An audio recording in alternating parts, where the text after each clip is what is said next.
1, 2, 3, let's go!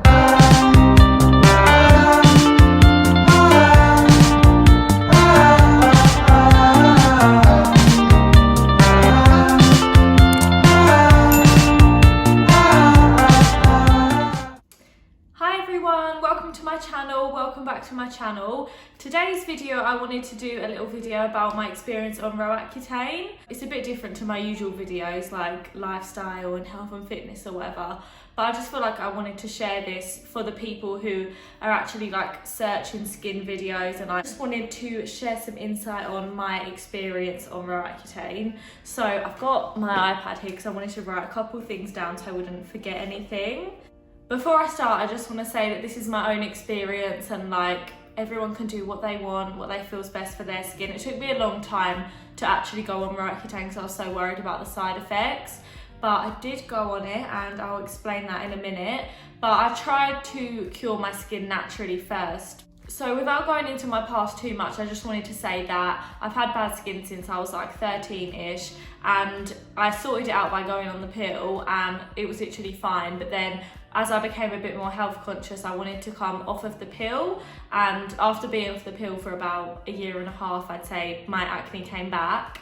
And then I tried to cure it naturally through diet and supplements and skincare, all of that, but yeah, nothing really worked for me. There were phases when like I'd done celery juice and like that helped for a couple months, and some supplements I was taking helped, but overall I just wasn't happy. So the only choice really was to go on Roaccutane.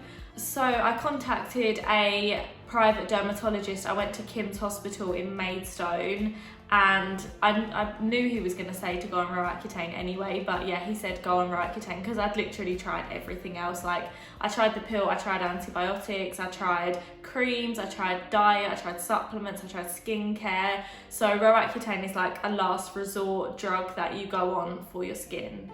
So Roaccutane is also known as Isotretinion, if that's how you say it, and it's used to treat severe acne, but it can have serious side effects, which was why I didn't want to go on it. And whilst you're on it, you have to have regular blood tests and you have to be on the pill. So when I was on it, I went back on Dianet pill, which was what I was on before for my skin. So I was on the pill and Roaccutane for 4 months all in all. The one thing I really didn't want to do was go on the pill, but whilst you're on Roaccutane, you have to be on the pill just because it would be so harmful to the baby if you got pregnant.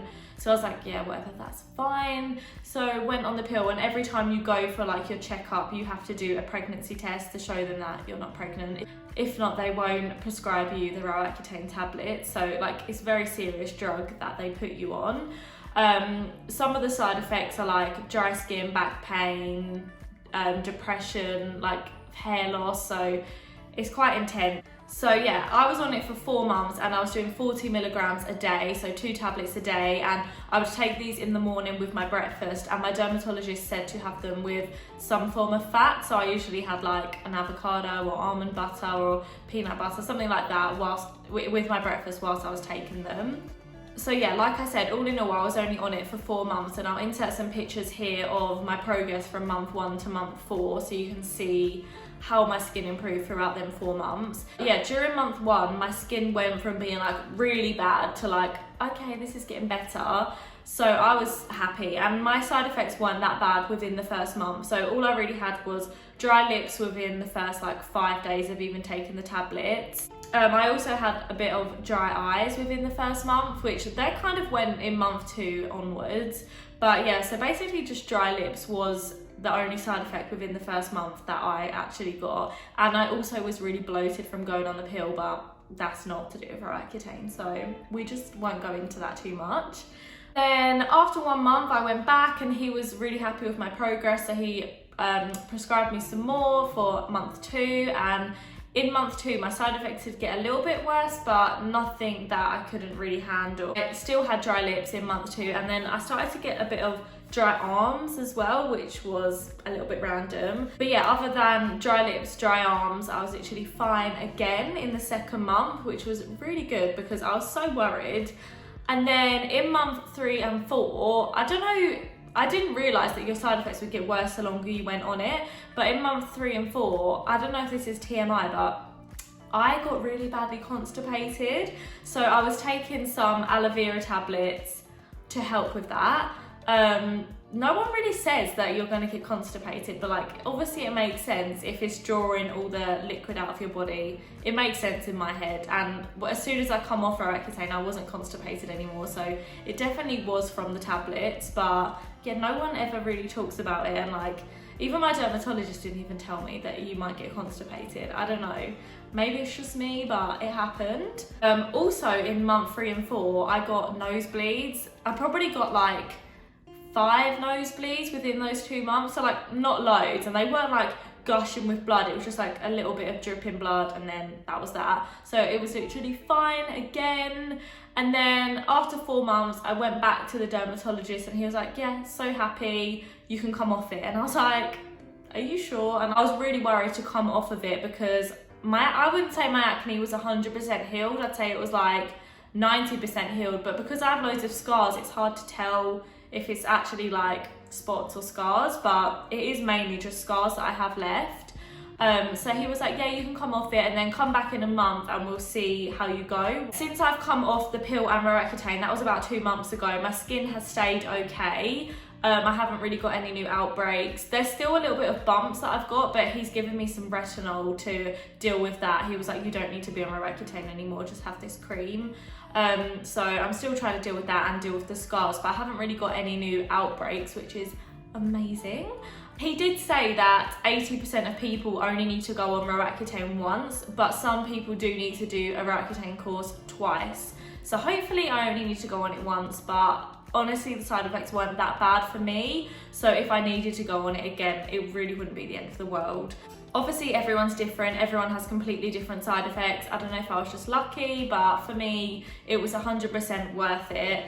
I tried so many natural therapies and natural ways to get rid of it, and I was becoming so stressed out because literally nothing I was doing was working. And like barbecues in the summer with my friends, and I was turning up with like salmon because I didn't want to eat any gluten, I didn't want to eat any dairy, I didn't want to eat anything with sugar in it. So I was like, can I put my salmon on the barbecue? And then I had like a little salad, and that was it. Like I'm still very healthy and I'm very health conscious, but not that extreme. Like that was just stressing me out so much.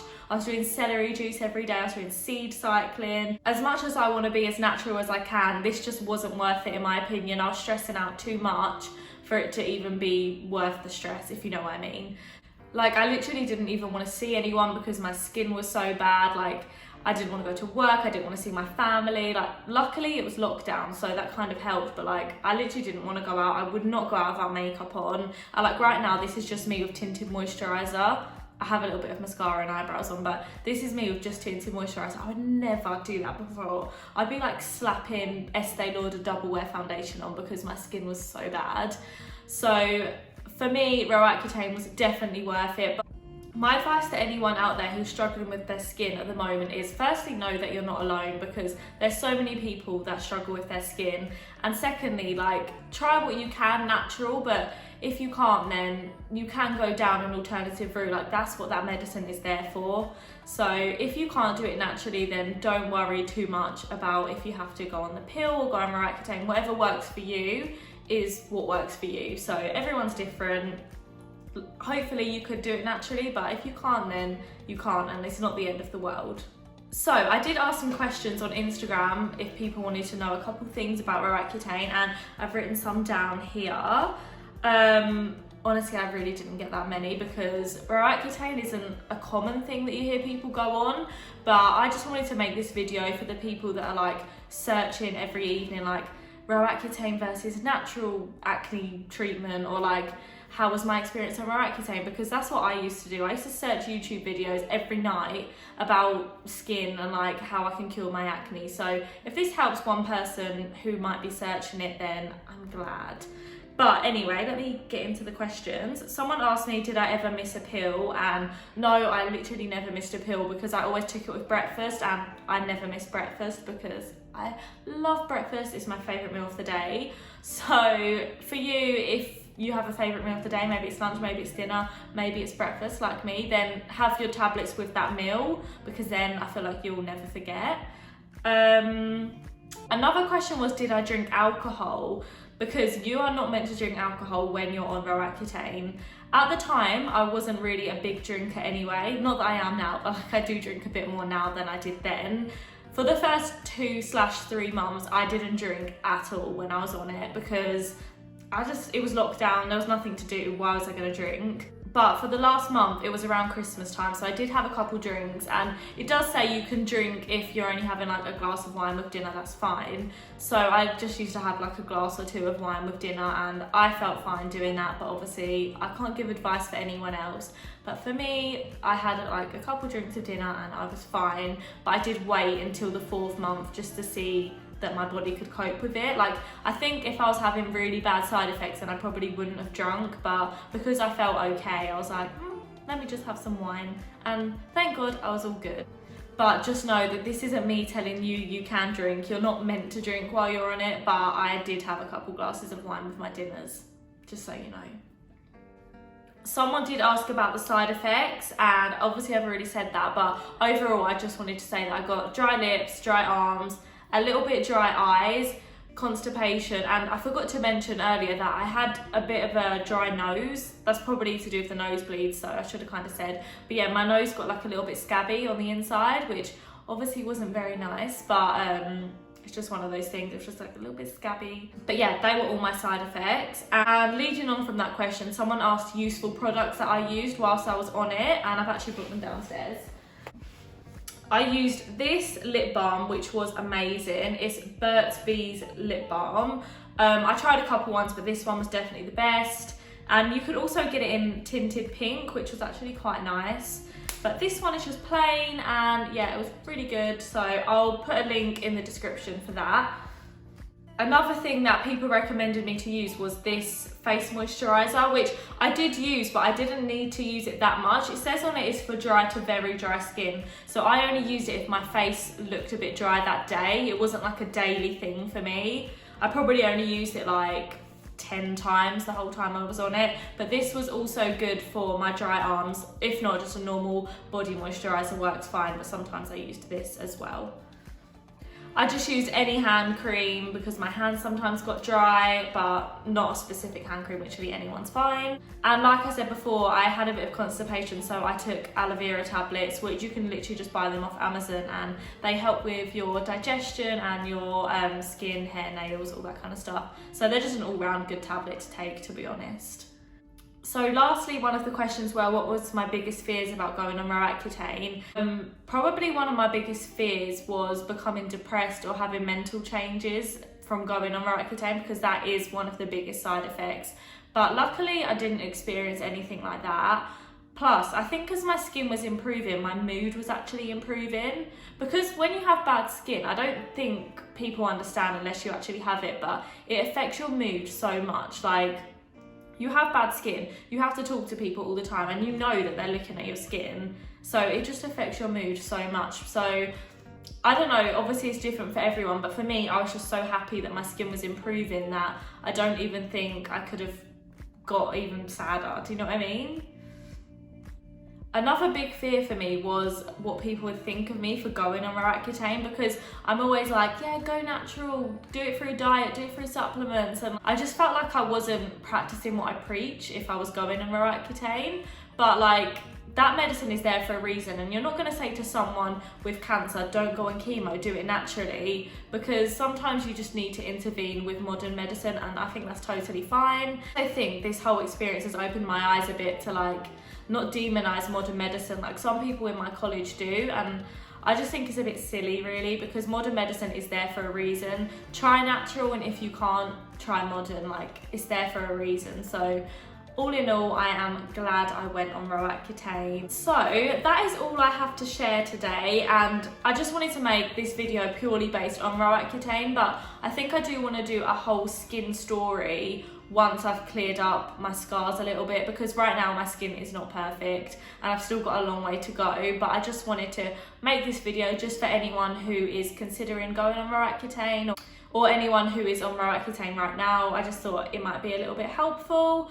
Obviously you can always message me if you have any questions or if you want to know anything, but that is all from me today, and I hope you enjoyed the video, or I hope it helped you in some way.